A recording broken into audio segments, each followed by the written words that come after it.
नगरी का एबीपी गंगा देख रहे हैं आपके साथ मैं हर्षा शर्मा। तो चलिए शुरुआत करेंगे बुलेटिन के इस वक्त की बड़ी खबर के साथ। यूपी में 11 आईपीएस के तबादलों के बाद अब 12 डीएसपी स्तर के अफसरों का ट्रांसफर हुआ है। रवि कुमार सिंह, सुजीत कुमार राय, अजीत कुमार रजक को गाजियाबाद में एसीपी बनाया गया है।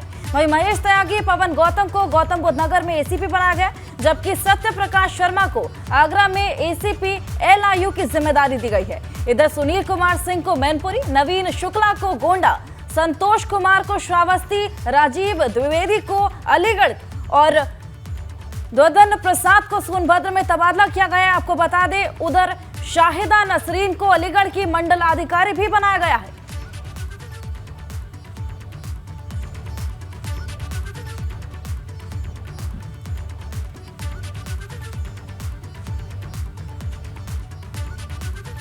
तो यूपी में 12 डिप्टी एसपी का ट्रांसफर हुआ है। कई सारे तबादले किए गए हैं। आपको बता दें कि राजीव द्विवेदी को अलीगढ़ भेजा गया है, द्वदन प्रसाद को सोनभद्र, साथ ही संतोष कुमार को श्रावस्ती, नवीना शुक्ला को गोंडा, साथ ही सुनील कुमार को मैनपुरी और सत्य प्रकाश शर्मा को आगरा में एसीपी एलआईयू की कमान सौंपी गई। तो 11 आईपीएस के तबादलों के बाद अब 12 डीएसपी स्तर के अफसरों का भी ट्रांसफर हुआ है।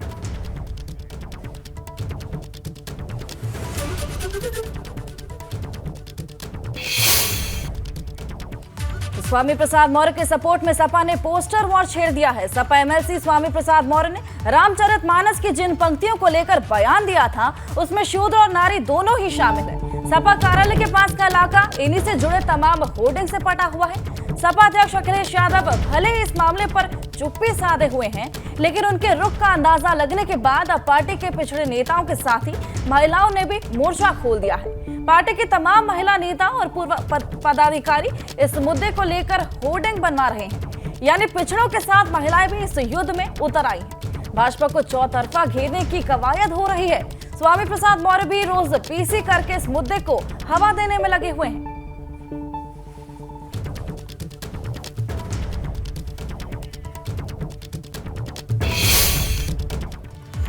तो अखिलेश यादव ने शूद्र वाला दांव चला तो पहले सीएम योगी का जवाब आया, फिर बसपा सुप्रीमो मायावती ने भी अखिलेश यादव के खिलाफ मोर्चा खोल दिया। और मायावती के इस हमले के बाद कांग्रेस भी मैदान में उतर आई है, जो कह रही है कि जब जब भाजपा फंसती है, मायावती उसे बचाने के लिए उतर आती है।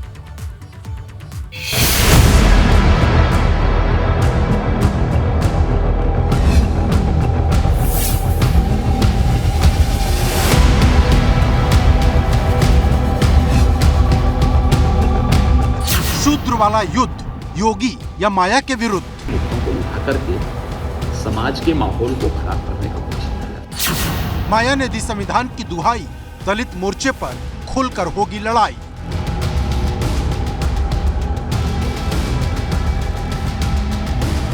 जब से अखिलेश यादव ने शूद्र वाला दांव चला है, उत्तर प्रदेश की सियासत में भूचाल मचा है। पहले सीएम योगी का जवाब आया और अब बसपा सुप्रीमो मायावती ने भी अखिलेश यादव के खिलाफ मोर्चा खोल दिया।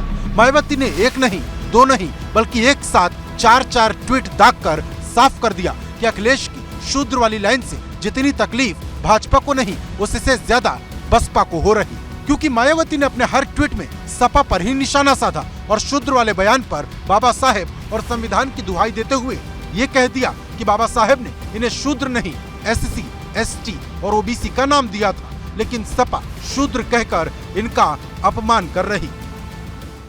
समाजवादी पार्टी पर हमला बोलते हुए मायावती ने कहा कि सत्ता में रहते हुए समाजवादी पार्टी ने ना कभी इस वर्ग का ध्यान रखा, ना इस वर्ग के महापुरुषों का सम्मान किया।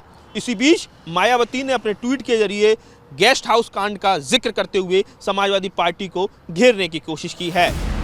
मायावती के इस ट्वीट के बाद जो भाजपा समझ नहीं पा रही थी कि इस मोर्चे पर कैसे सपा को जवाब दिया जाए, उसे भी हमला बोलने का मौका मिल गया, क्योंकि मायावती ने अपने ट्वीट में गेस्ट हाउस कांड का भी जिक्र किया था।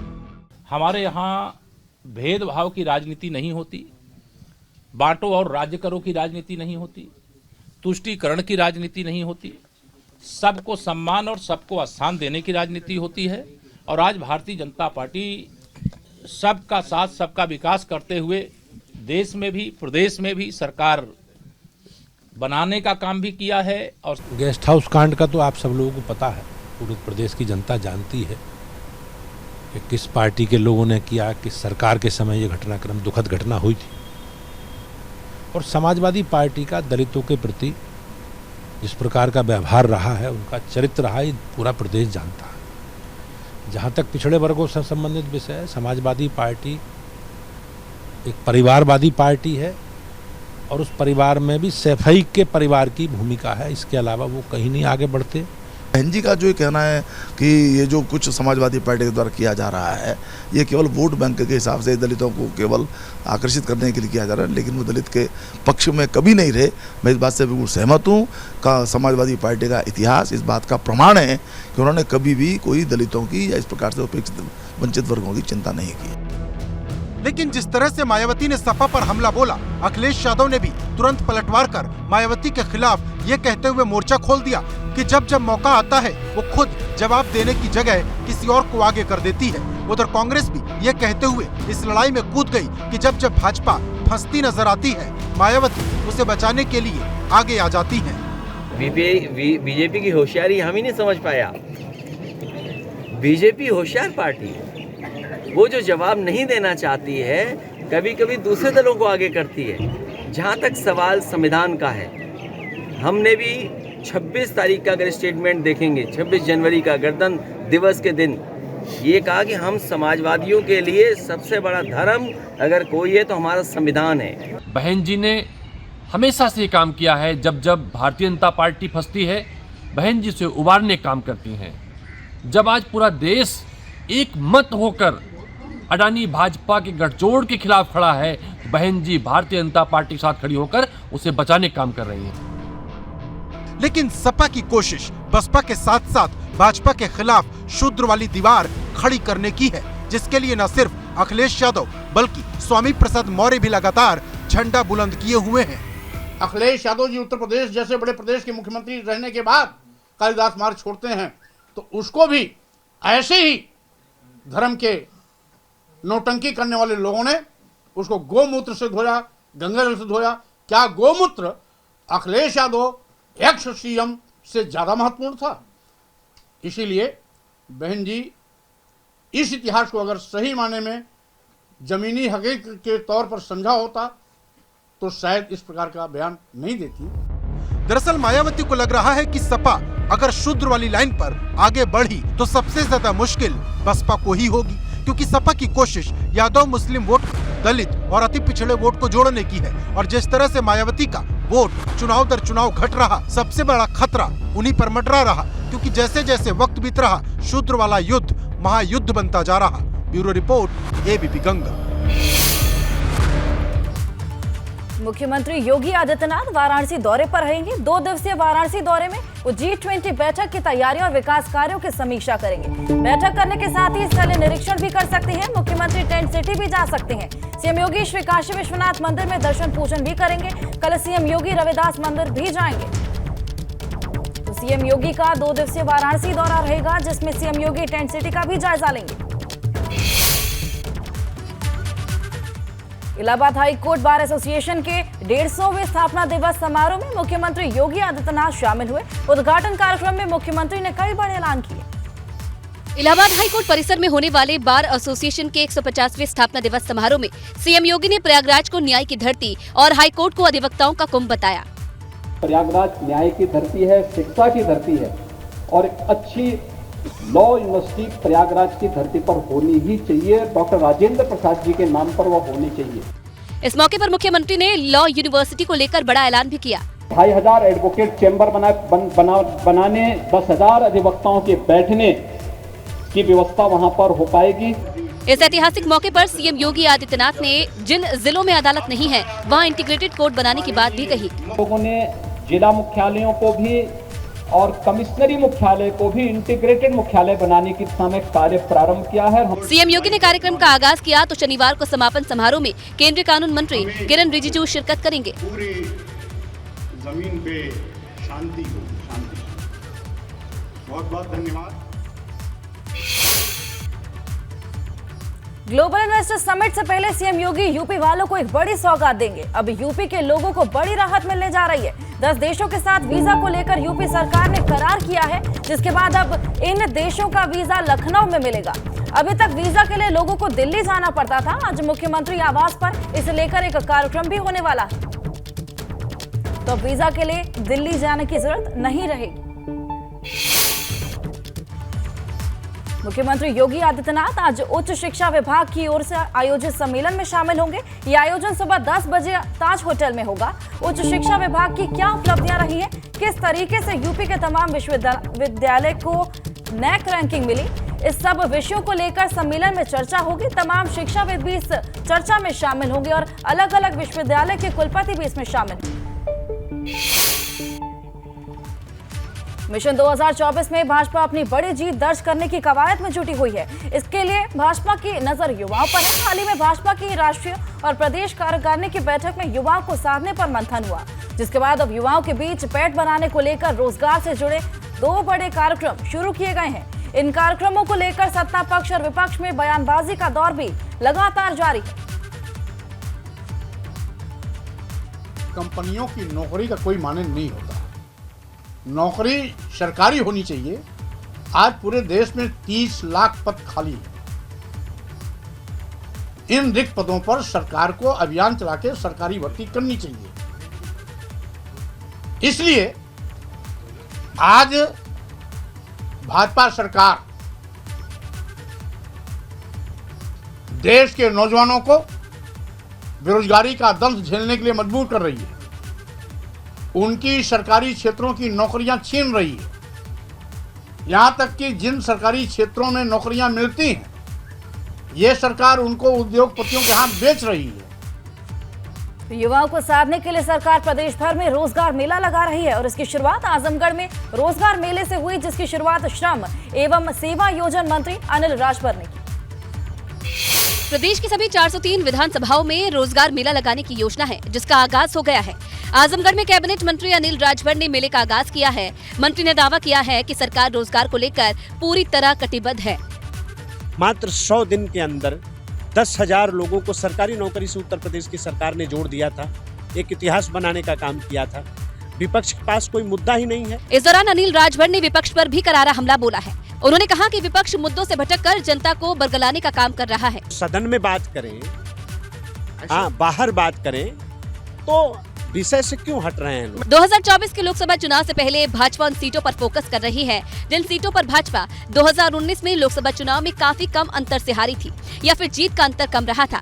इसके अलावा उन सीटों पर भी ज्यादा ध्यान दिया जा रहा है जिन पर भाजपा की पकड़ कमजोर है। आजमगढ़ की जिस विधानसभा क्षेत्र दीदारगंज की मार्टिनगंज से मेले की शुरुआत की गई, इस सीट पर फिलहाल समाजवादी पार्टी का कब्जा है। मतलब साफ है कि लोकसभा की सभी 80 सीट पर कमल खिलाने की तैयारी है। सीएम योगी के निर्देश पर रिटायर्ड ब्यूरोक्रेट और शिक्षाविद आज भी विश्वविद्यालयों और मेडिकल यूनिवर्सिटी में जाएंगे। लखनऊ में मुख्यमंत्री के सलाहकार retired IAS Avanish Awasthi KGMU और हिंद मेडिकल कॉलेज जाएंगे और सरकार की योजनाओं और ग्लोबल इन्वेस्टर समिट के फायदे गिनाएंगे। तो ग्लोबल इन्वेस्टर समिट के फायदे गिनाएंगे, साथ ही इन्वेस्टर समिट के फायदे भी गिनाएंगे। रामपुर में आजम खान के खिलाफ एक बार फिर बगावती सुर निकले हैं। लोकसभा उपचुनाव और विधानसभा उपचुनाव में सपा को शिकस्त मिलने के बाद रामपुर के सियासी समीकरण बदलने लगे हैं, जिसके बाद अब सपा में फूट नजर आने लगी है। रामपुर लोकसभा और विधानसभा उपचुनाव में आसिम रजा को प्रत्याशी बनाए जाने से नाराज सपा के मशकूर अहमद मुन्ना ने आजम खान के खिलाफ मोर्चा खोल दिया। आजम खान को सपा का राष्ट्रीय महासचिव घोषित करने के बाद मशकूर अहमद मुन्ना ने पत्र लिखकर अखिलेश यादव से आजम खान को पार्टी से हटाने की मांग की है। मशकूर अहमद मुन्ना ने आरोप लगाया कि आजम खान ने रामपुर के दूसरे मुस्लिम नेताओं को मौका नहीं दिया। रामपुर में पार्टी को लिमिटेड कंपनी बना दिया, जिससे पार्टी को खासा नुकसान हुआ है। और खबर आगरा से है, जहां पर भारतीय क्रिकेटर की पत्नी के साथ धोखाधड़ी का मामला सामने आया है। दीपक चाहर की पत्नी से 10 लाख की ठगी का आरोप लगा है। बिजनेस पार्टनर बनाने के नाम पर 10 लाख लेने का आरोप लगा है। आपको बता दें, हैदराबाद क्रिकेट एसोसिएशन के पूर्व प्रबंधक पर ठगी का आरोप है। पैसा वापस मांगने पर धमकी तक दी गई है और साथ ही अब इस धमकी पर शिकायत दर्ज कर ली गई है। अब दीपक चाहर के पिता ने थाना हरि पर्वत में मुकदमा दर्ज कर दिया है और पुलिस ने इस पूरे मामले में जांच शुरू कर दी। लोकेंद्र चहर नाम के वादी ने एक तहरीर दी जिसमें उन्होंने बताया कि उनके पुत्रवधू ने एक कंपनी के साथ समझौता किया था और उससे बिजनेस करने का वादा किया था। इसी के क्रम में उन्होंने उनको पैसे ट्रांसफ़र किए थे, लेकिन ये चीज़ मटेरियलाइज नहीं हुआ। इसी के क्रम में ये मुकदमा लिखाया गया है। पुलिस ने उनके तहरीर पर मुकदमा पंजीकृत कर लिया है। पूरे मामले की जांच की जा रही है, छानबीन किया जा रहा है। प्रयागराज में कांग्रेस प्रदेश अध्यक्ष बृजलाल खाबरी ने भाजपा पर तीखा हमला बोला। उन्होंने कहा कि एमएलसी जीत से बीजेपी को खुश नहीं होना चाहिए। ये जनता द्वारा दिए गए वोट को नहीं बल्कि बीजेपी के छीना झपटी की जीत है। तो यूपी कांग्रेस अध्यक्ष बृजलाल का बयान सामने आया है।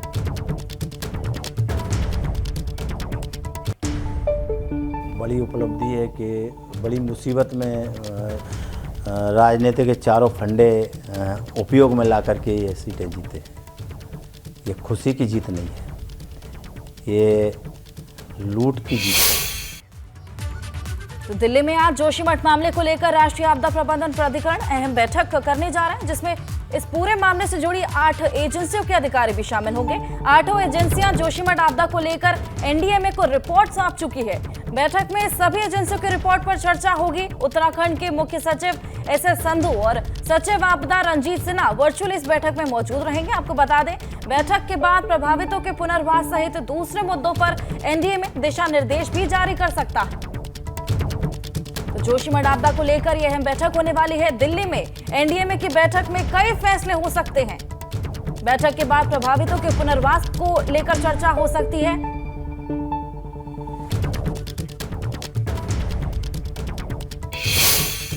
और अब बात वीआईपी नंबर के बैड लक की, क्योंकि अक्सर आपने कई लोगों को गाड़ियों पर वीआईपी नंबर के जरिए टशन दिखाते हुए देखा होगा, लेकिन जो वीआईपी नंबर हजारों और लाखों में मिलता है उसमें परिवहन विभाग का हर साल लाखों का घाटा हो रहा है। कैसे, ये रिपोर्ट देखिए।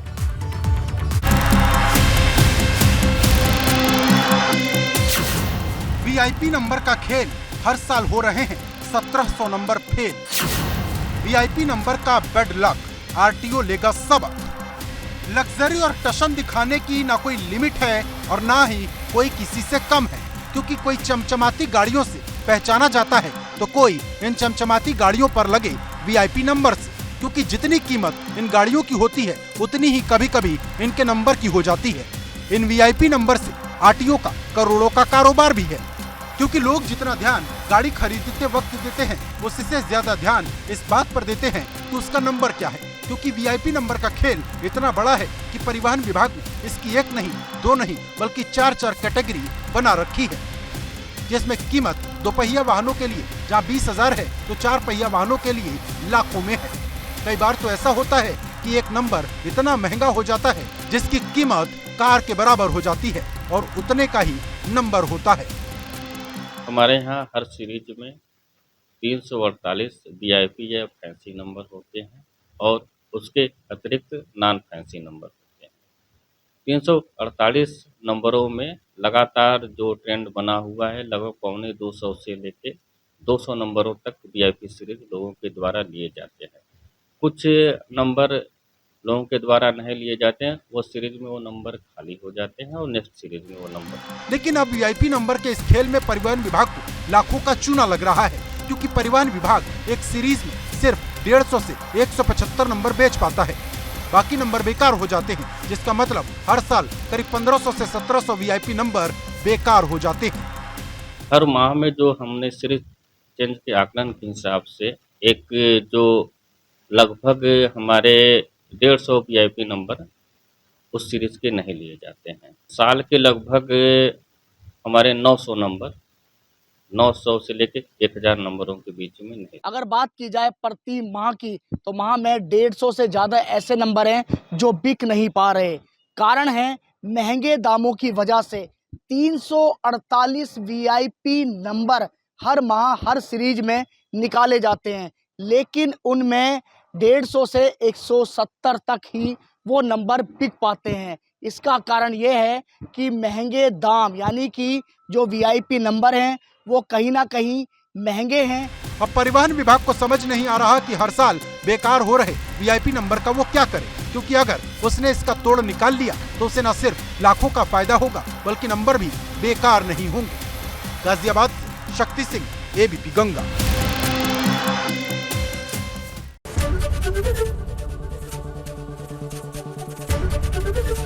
एबीपी गंगा, खबर आपकी, जुबान आपकी।